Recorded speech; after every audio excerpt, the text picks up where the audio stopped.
Hi, it's John. Happy Wednesday. I'd like to talk today about self-love and self-care. It's a journey for me, it's a big practice, and I was reflecting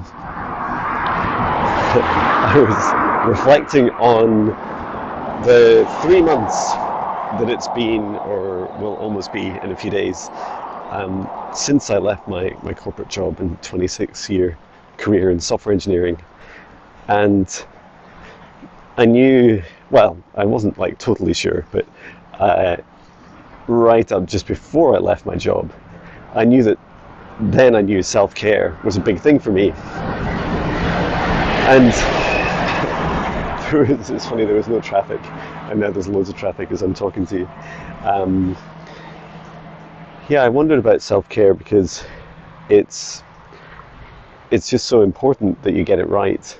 You know, one of the challenges about self-care is that actually it's your your ability to be able to be productive is only limited by your self-care.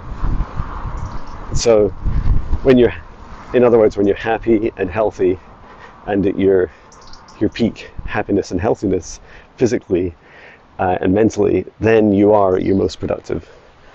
And I love that there's like an irony in that as well, which is that as part of becoming happy and healthy, you also need, significant periods of rest and receiving. And so there's a balance across all these different aspects of us.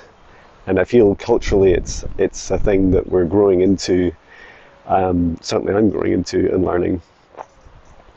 And let's talk about just some recent examples. So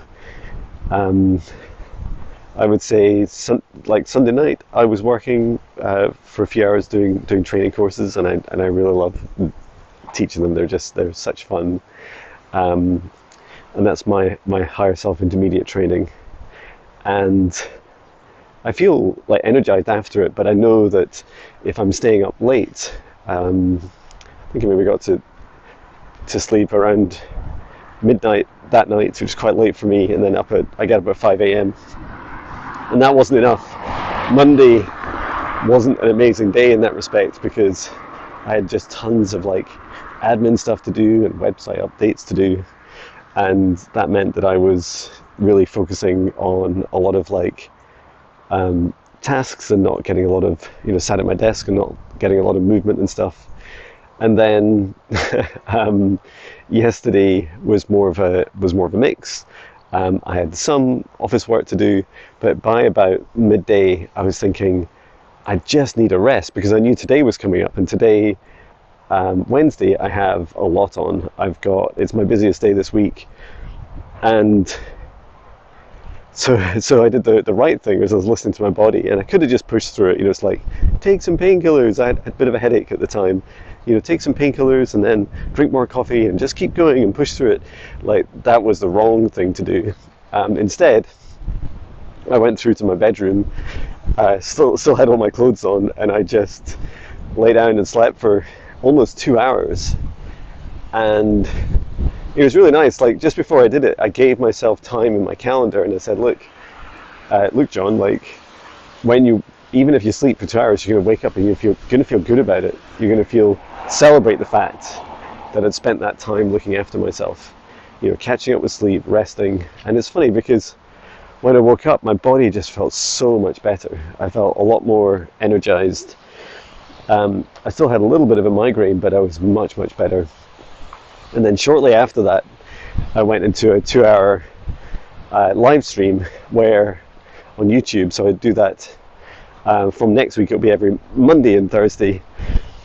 And they're hard, like they're definitely hard work, and they're taxing and quite draining, but such fun, and it's such a pleasure to be able to help so many people with healings and clearings and connecting with their spirit guides and past lives and pet healing, and even this time managed to get some requests for people connecting with their loved ones that have since died.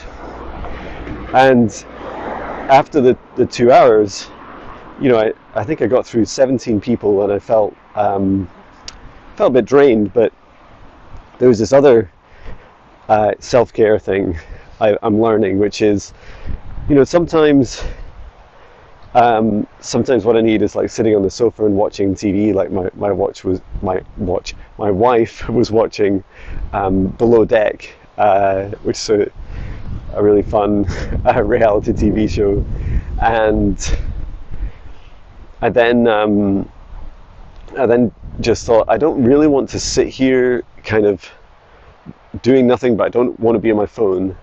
And I remembered I had some.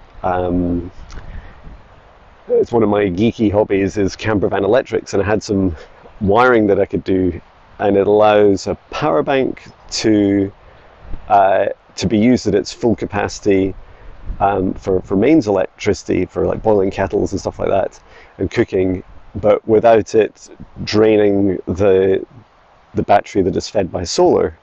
And so I created this like just a simple relay switching. I mean, that technology's been around for decades and decades, and it was really cool.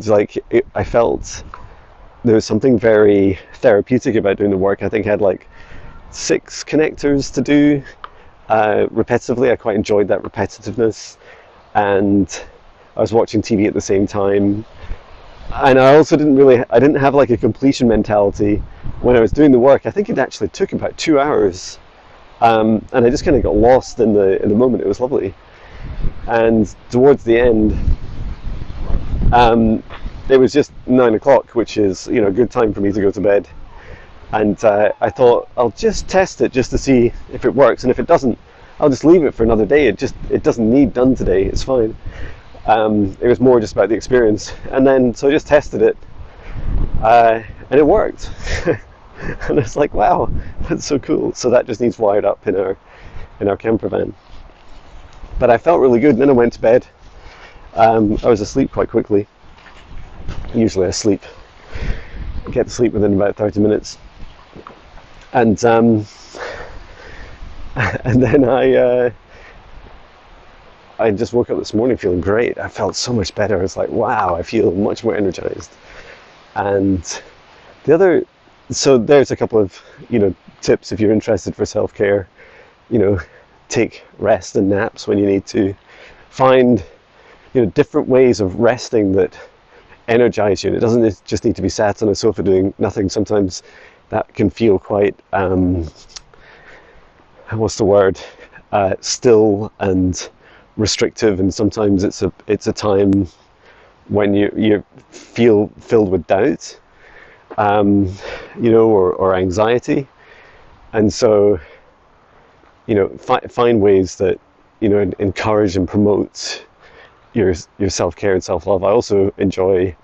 I did a bit of it this morning, just sitting in the garden and just connecting with nature and just listening to all the birds, and there's loads of bees in our garden as well, which is lovely.